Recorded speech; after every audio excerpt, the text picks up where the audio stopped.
down. Yeah, I've been feeling so. Assalamualaikum warahmatullahi wabarakatuh. Hai guys. Perkenalkan, nama saya Paldi Hakiki.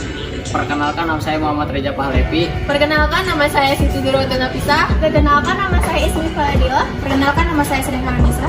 Perkenalkan, nama saya Pini Sari Nanggolan. Perkenalkan, nama saya Bonu Kurnia.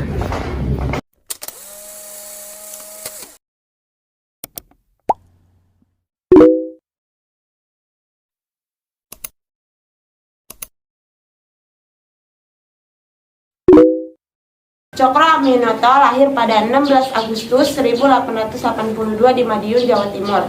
Cokro kecil tumbuh dari anak keluarga bangsawan. Saat kecil, ia pernah melihat kekejaman Belanda yang dilakukan pada buruh karet. Saat itu, ia mulai berpikir untuk menghentikan penderitaan rakyat. Cokro yang berasal dari keluarga bangsawan berkesempatan menempuh studi administrasi pemerintahan di Magelang, Jawa Tengah. Kemudian, Cokro menjadi salah satu pegawai pemerintah Hindia Belanda dengan posisi sebagai juru tulis. Saat usia Cokro memasuki dewasa pada tahun 1904, Cokro menikah dengan seorang putri Bupati Ponorogo. Tak lama setelah menikah, Cokro memutuskan hijrah ke Semarang setelah mengundurkan diri dari pekerjaannya. Sementara istrinya yang sedang hamil tetap tinggal di Ponorogo.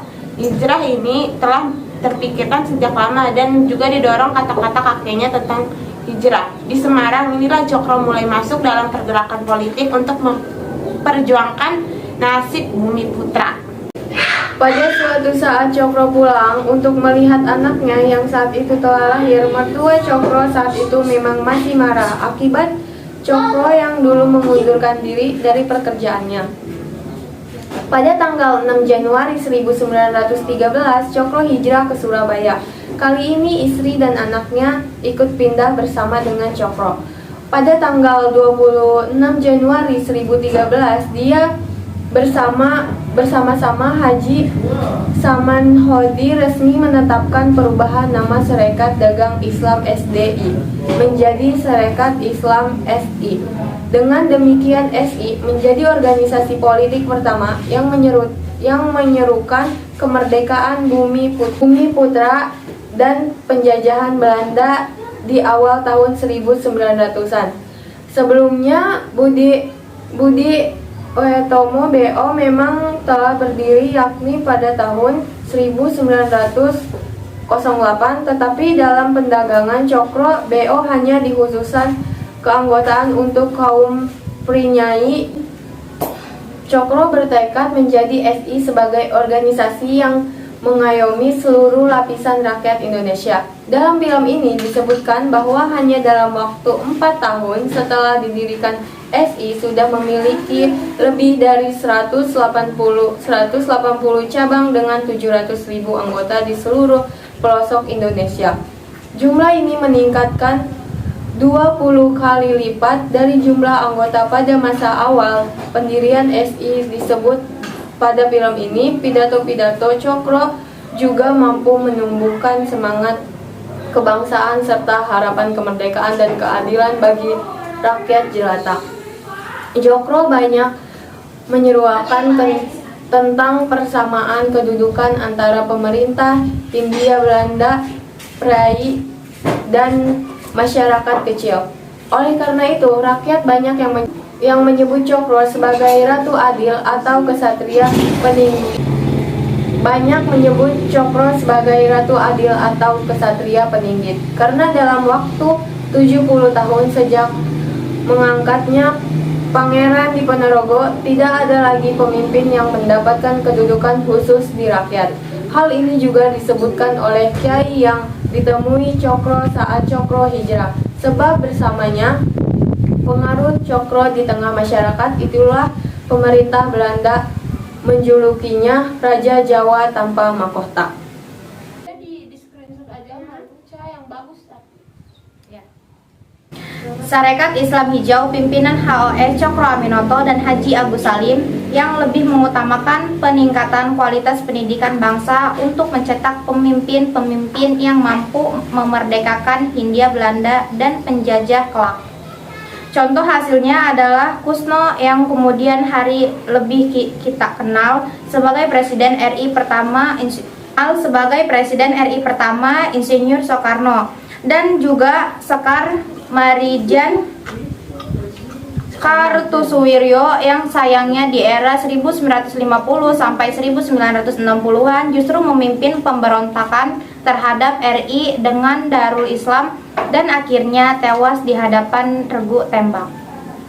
Kartosuwiryo yang sayangnya di era 1950 sampai 1960-an justru memimpin pemberontakan terhadap Republik Indonesia dengan Darul Islamnya dan akhirnya tewas di hadapan regu tembak.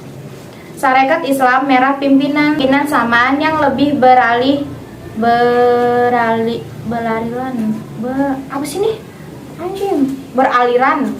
kecil-kecil ya guys, ya Allah sabar. Sarekat Islam Merah pimpinan Samaan yang lebih beraliran kiri alias komunis. Anggota utamanya adalah para tokoh-tokoh yang kemudian di era kemerdekaan merubah SI merah menjadi terangan-terangan merah, yaitu Partai Komunis Indonesia. Mereka lalu tewas akibat terlibat dalam pemberontakan PKI, Madiun, yaitu Muso, Alimin, dan Darsono. Sekalipun SI tidak secara tewas menyatakan dirinya sebagai partai politik, namun sekalipun SI tidak secara tegas menyatakan dirinya sebagai partai politik, namun tindakan tanduknya jelas-jelas menentang sikap penjajahan di Indonesia. Aksi-aksi SI di daerah-daerah senantiasa membela kepentingan rakyat, terkadang sampai kepada perlawanan yang mengakibatkan pertumpahan darah. Peristiwa di Cimareme, Garut telah menyebabkan Cokro Aminoto ditangkap dan ditahan di penjara. Sampai pada akhir dari cerita ini, makna hijrah masih membuat bingung Cokro Aminoto dan menganggap hijrahnya itu adalah perpindahan dari suatu penjara ke penjara lain. Setelah hampir 6 bulan, Cokro di penjara, ia dibebaskan dan dinyatakan tidak bersalah. Dalam akhir perjalanannya, Cokro pun menulis sebuah surat di dalam penjara yang isinya, "Ya Allah, masihkah aku pada kiblatmu ketika Engkau bawa aku dari penjara satu ke penjara lainnya? Ataukah penjara adalah hijrah memahami manusia dari kemerdekaannya? Ya Allah, inikah jalan panjang hijrahku?" Cokro Aminoto pun dibebaskan setelah 6 bulan di penjara karena tidak terbukti bersalah. Partai Indonesia digunakan oleh kaum Bumi Putra menggantikan Hindia Belanda.